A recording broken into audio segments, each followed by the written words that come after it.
Buenos días, hoy vamos a presentar nuestro estado del arte, hecho por Elke Copper, Ilana Lurie y Nicole Proudfoot. Se puede afirmar que en la novela de Arráncame la vida los personajes de Andrés Asensio y Catalina vienen del mismo fondo económico y social y logran ejercer a una clase alta mediante el poder político progresivo de Andrés. Esto se evidencia en la novela cuando la protagonista empieza a narrar. Para mí, los poblanos eran esos que caminaban y vivían como si tuvieran la ciudad escriturada a su nombre desde hace siglos. No nosotras, las hijas de un campesino que dejó de ordeñar vacas porque aprendió a hacer quesos.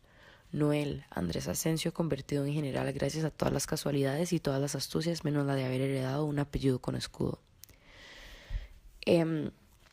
Cuando era joven, Andrés era un muchacho pobre con muchas aspiraciones. Él trabajaba en un rancho y luchaba para sobrevivir económicamente durante la revolución. No siempre podía pagar la comida o cambiar de ropa. Y más en ese momento que fue cuando nacieron sus primeros hijos.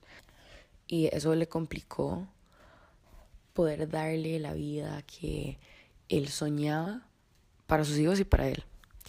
Pero principalmente para él. Al igual que Catalina, ella viene de una familia campesina y su progreso social es debido a la dependencia económica en su esposo, ya que ella solo está donde está como consecuencia de ser esposa de Andrés, o si no ella no estaría ahí. Podemos concluir que Andrés recibe la aceptación de la clase alta por su poder político y por el miedo y amenaza que impone a cualquiera que se le ponga en el camino. Es decir, la gente prefería llevarse bien con él a que después tener un problema y termine en sangre.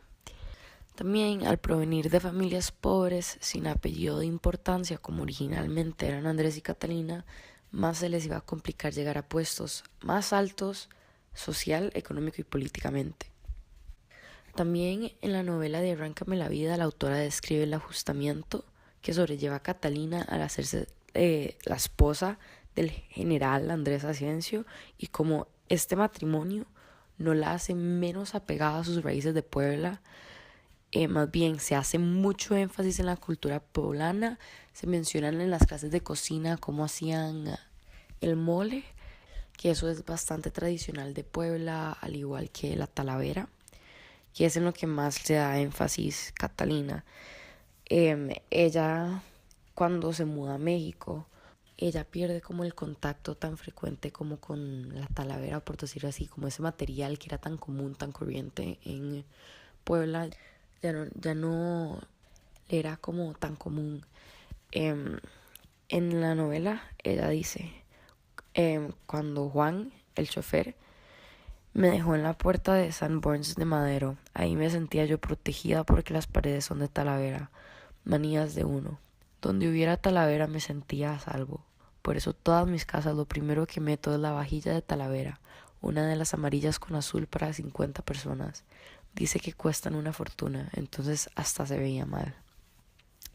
Catalina claramente evoluciona en la novela. Ella pasa a ser hija de un campesino a ser parte de la sociedad alta en México. Sin embargo, casi se le es imposible alejarse de sus raíces, separarse de Puebla, porque es de la cultura de la que proviene. Por lo tanto, en la novela se habla ocasionalmente de cómo ella llena su casa de talavera, igual como la cita lo describe, esos objetos le traen como una cierta forma de seguridad y podemos concluir finalmente al comprender el apego de Catalina hacia Puebla, se entiende el esfuerzo de ella para convertir cada casa un poco más a su casa original, a su cultura original, a su pueblo.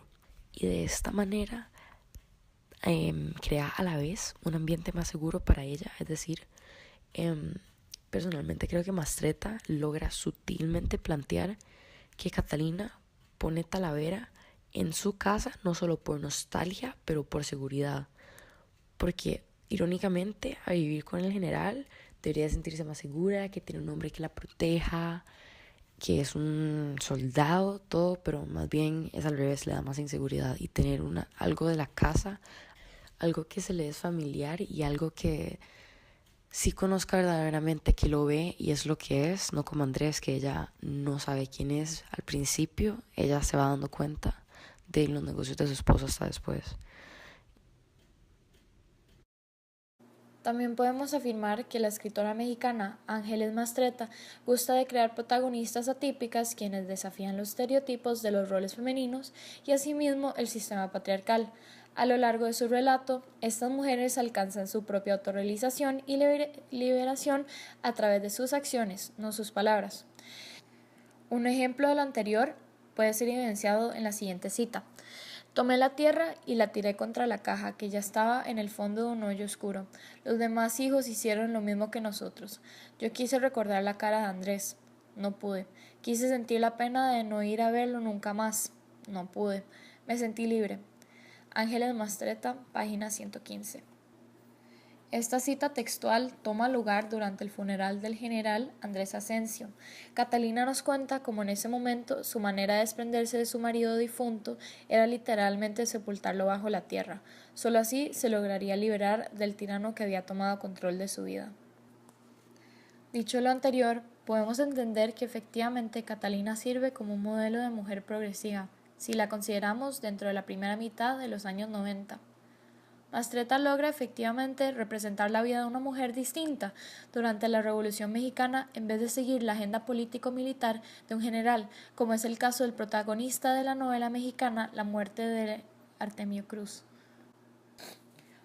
Además, podemos afirmar a través del lenguaje que emplea Mastretta que Catalina, a pesar de ser una mujer, no es por definición una feminista, dado que no exhibe comportamiento de este tipo, como por ejemplo luchar activamente contra el rol que le ha impuesto la sociedad.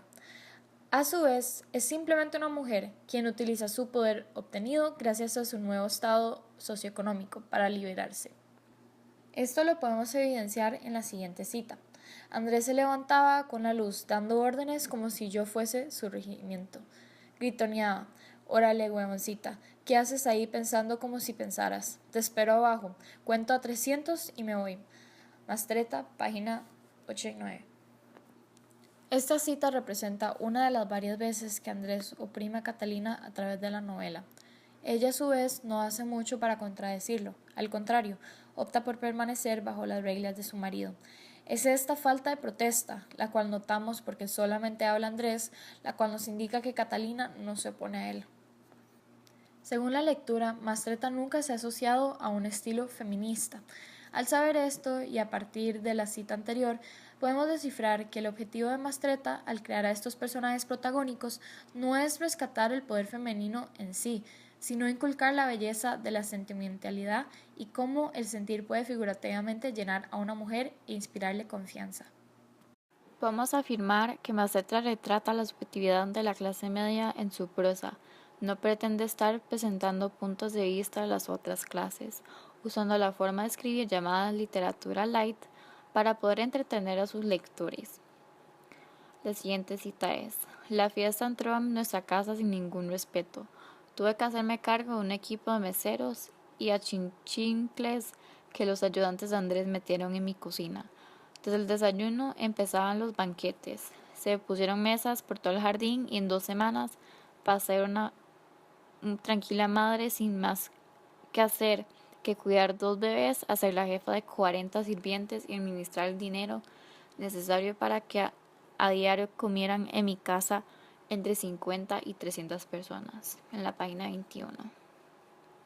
Podemos ver cómo esta cita Mastretta solo incluye las vidas diarias de la clase media, describe muy poco o casi nada sobre el sufrimiento de la clase baja o lo que estaba pasando en la clase alta.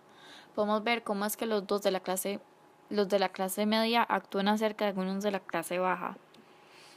En conclusión, podemos ver que Mastretta no tenía ningún conocimiento acerca de las otras clases sociales. Por no ser expuesta acerca de esas otras clases, solo se concentra en presentar la clase media sin explicar lo que estaba pasando en las otras. Podemos decir que usa esta forma de escribir para solo entretener a sus lectores y para poder escribir lo que estaba pasando y lo que ellos esperaban. Podemos afirmar que Mastretta proyecta lo disfuncional y difícil de la vida privada de Andrés Asensio, usando primera persona singular protagonista y narrador femenina. En este caso es Catalina. Usando esta forma, Mastretta proyecta la brutalidad e hipocresía de supuestos héroes de la Revolución Mexicana. Para poder evidenciar esta afirmación, usé la cita en la página 4.